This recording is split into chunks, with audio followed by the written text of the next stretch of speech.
Hello friends, welcome back to my YouTube channel. मैं हूं आपका होस्ट सूरज। आज हम हमारे यूनिवर्स में स्थित गैलेक्सी के बारे में जानने वाले हैं।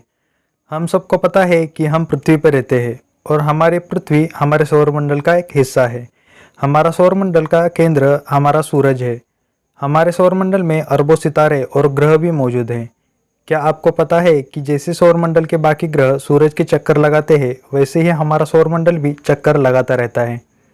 तो फ्रेंड्स, मैं आपको बता दूं, हमारा सौरमंडल भी हमारे आकाशगंगा मिल्की वे के चक्कर लगाता है। इस वीडियो में हम जानने वाले हैं आखिर गैलेक्सी क्या है, हमारे गैलेक्सी का और इसके नाम के पीछे का क्या इतिहास है, और साथ ही हमारी गैलेक्सी की खोज कैसे हुई। तो फ्रेंड्स, इस वीडियो को अंत तक ज़रूर देखें। तो चलिए शुरू करते हैं।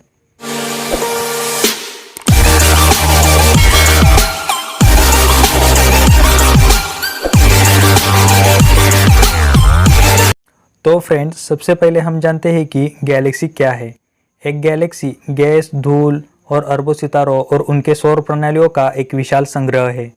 विशाल गुरुत्वाकर्षण के कारण एक गैलेक्सी इन सबको एक साथ बांधकर रखती है, यानी कि छोटे छोटे सितारे, ग्रह और हमारे जैसे हजारों सौरमंडलों का कलेक्शन, जिसे हम गैलेक्सी कह सकते हैं। तो चलिए फ्रेंड्स, अब हम हमारी गैलेक्सी के नाम के पीछे का क्या इतिहास है ये जानते हैं।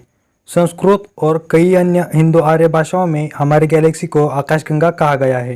पुराणों में आकाशगंगा और पृथ्वी पर स्थित गंगा नदी को एक दूसरे का जोड़ा माना जाता है।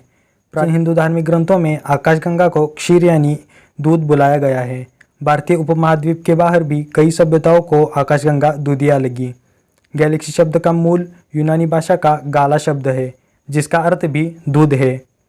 फारसी संस्कृत की तरह एक हिंदी ईरानी भाषा है, इसलिए उसका दूध के लिए शब्द संस्कृत के शीर से मिलता जुलता शब्द शीर है, और आकाशगंगा को राह ए शीरी बुलाया जाता है।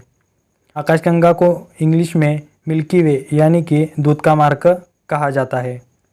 कुछ पूर्वी एशियाई सभ्यताओं ने आकाशगंगा शब्द की तरह आकाशगंगा में एक नदी देखी। आकाशगंगा को चीनी में चांद की नदी और कोरिया भाषा में मिरिनाए यानी कि चांद की नदी कहा जाता है। तो फ्रेंड्स, अब हमारे गैलेक्सी की खोज कैसे हुई ये जानते हैं। आकाशगंगाओं को शुरू में दूरबीन से खोजा गया था और सर्पिल नेबुला के रूप में जाना जाता था। अधिकांश 18वीं से 19वीं शताब्दी के खगोलविदों ने उन्हें या तो अनसुलझे स्टार क्लस्टर या अनगैलेक्टिक नेबुला के रूप में माना और उन्हें मिल्की वे के एक हिस्से के रूप में सोचा गया, लेकिन उनकी सही रचना और बारीकियां एक रहस्य बनी रही।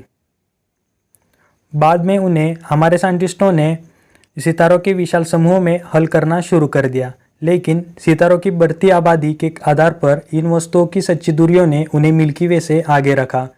इस कारण से उन्हें लोकप्रिय रूप से द्वीप ब्रह्मांड कहा जाता था, लेकिन यह शब्द जल्दी से उपयोग में नहीं आया, क्योंकि यह शब्द ब्रह्मांड ने अस्तित्व की संपूर्णता को निहित किया था। इसके बजाय उन्हें केवल आकाशगंगाओं के रूप में जाना जाता है। तो इस तरह हमारी गैलेक्सी की खोज हुई। तो फ्रेंड्स, हमारी गैलेक्सी का इतिहास क्या है ये जानते हैं।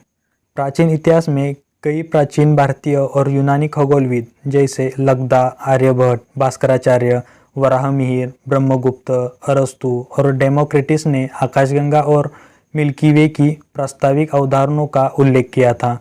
उसके बाद अरब के खगोलशास्त्री अल-हजैन, फारसी खगोलशास्त्री अल-बिरनी, अंडालुनी खगोलशास्त्री इब्न बज्जाह और सीरियन में जन्मे इब्ने कईम ने गैलेक्सी और मिल्की वे पर अपने अपने अवलोकन विचार दे दिए।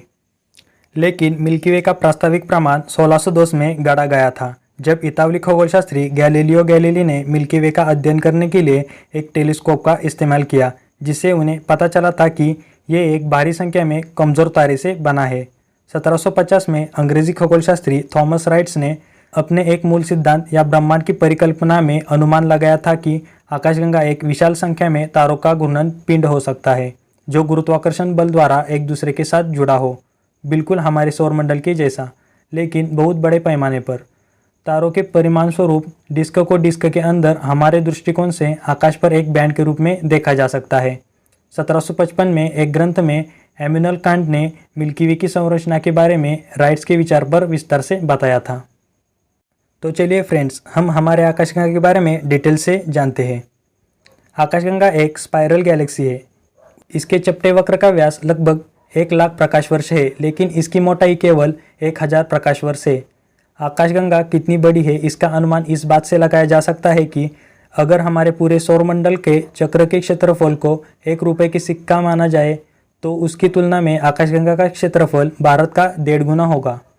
अंदाज़ा लगाया जाता है कि आकाशगंगा में कम से कम 1 खरब यानी 100 अरब तारे हैं, लेकिन संभव है कि यह संख्या 4 से 5 खरब यानी 400 से 500 अरब तक हो। तुलना के लिए हमारे पड़ोसी गैलेक्सी एंड्रोमेडा में 10 खरब तारे हो सकते हैं। एंड्रोमेडा का आकार भी सर्पिल है। आकाशगंगा के चक्र की कोई सीमा नहीं है जिसके बाद तारे एकदम न हो, बल्कि सीमा के पास तारों का घनत्व धीरे धीरे कम हो जाता है। देखा गया है कि केंद्र के 40,000 प्रकाश वर्ष दूर के बाद तारों का घनत्व तेजी से कम होने लगता है। वैज्ञानिक इसका कारण अभी ठीक से नहीं समझ पाए हैं। मुख्य भुजाओं के बाहर एक अन्य गैलेक्सी से अरबों सालों से काले में छीने गए तारों का छल्ला है, जिसे एक्सिंग छल्ला कहते हैं। आकाशगंगा के इर्द गिर्द एक गैलेक्सी सा सेहरा है जिसमें तारे और प्लाज्मा गैस का कम घनत्व में मौजूद है, लेकिन इस सेहरे का आकार आकाशगंगा की 2 मैजेलॉनिक बादल नाम की उपग्रहीय गैलेक्सियों के कारण सीमित है। क्योंकि मानव आकाशगंगा के चक्र के भीतर स्थित है, इसीलिए हमें इसकी सही आकृति का अचूक अनुमान नहीं लगा पाए। हम पूरे आकाशगंगा के चक्र और उसकी भुजाओं को देख नहीं सकते। हमें हजारों अन्य गैलेक्सियों का पूरा दृश्य आकाश में मिलता है, जिससे हमें गैलेक्सियों की भिन्न श्रेणियों का पता है। आकाशगंगा का अध्ययन करने के बाद हम केवल अनुमान लगा सकते हैं कि यह सर्पिल श्रेणी की गैलेक्सी है, लेकिन ये पता लगाना बहुत कठिन है कि आकाशगंगा की कितनी मुख्य और कितनी क्षुद्र भुजाएं हैं। ऊपर से ये देखा गया है कि अन्य सर्पिल गैलेक्सियों में भुजाएं कभी कभी अजीब दिशाओं में मुड़ी हुई है या फिर विभाजित होकर उपभुजाएं भी बनती है। इस वजह से वैज्ञानिकों में भुजाओं के आकार को लेकर मतभेद है। 2008 तक माना जाता था आकाशगंगा के 4 मुख्य भुजाएं और कम से कम 2 छोटी भुजाएं हैं, जिसमें से एक शिकारी-हंस भुजा है जिस पर हमारा सौरमंडल स्थित है। 2008 में विस्कोसिन विश्वविद्यालय के रॉबर्ट बेंजामिन ने अपने अनुसंधान का नतीजा घोषित करते हुए दावा किया कि दरअसल आकाशगंगा की केवल 2 मुख्य भुजाएं हैं, परसियस भुजा और स्क्यूटम स्कैंटरस भुजा, और बाकी सारी छोटी भुजाएं हैं। अगर ये सच है तो आकाशगंगा का आकार एंड्रोमेडा से अलग और NGC 1365 नाम की सर्पिल गैलेक्सी जैसा होगा। 1990 के दशक तक वैज्ञानिक समझा करते थे कि आकाशगंगा का घना केंद्रीय भाग एक गोले के आकार का है, लेकिन फिर उन्हें शक होने लगा कि उसका आकार एक मोटे डंडे की तरह है। 2005 में स्पिट्स अंतरिक्ष दूरबीन से ली गई तस्वीरों से स्पष्ट होता है कि उनकी आशंका सही थी। आकाशगंगा का केंद्र वास्तव में गोले से अधिक खिंचा हुआ एक डंडे नुमान आकार निकला। 2007 में आकाशगंगा में एक He 15230901 नाम के तारे की आयु 13.2 अरब साल अनुमानित की गई। इसलिए आकाशगंगा कम से कम उतना पुराना तो है ही। अगर ये वीडियो आपको पसंद आया तो वीडियो को जल्दी से लाइक करो, शेयर करो। ऐसे ही इंटरेस्टिंग वीडियोस देखने के लिए हमारे चैनल को सब्सक्राइब करो, साथ ही लाल घंटा दबा दो। धन्यवाद।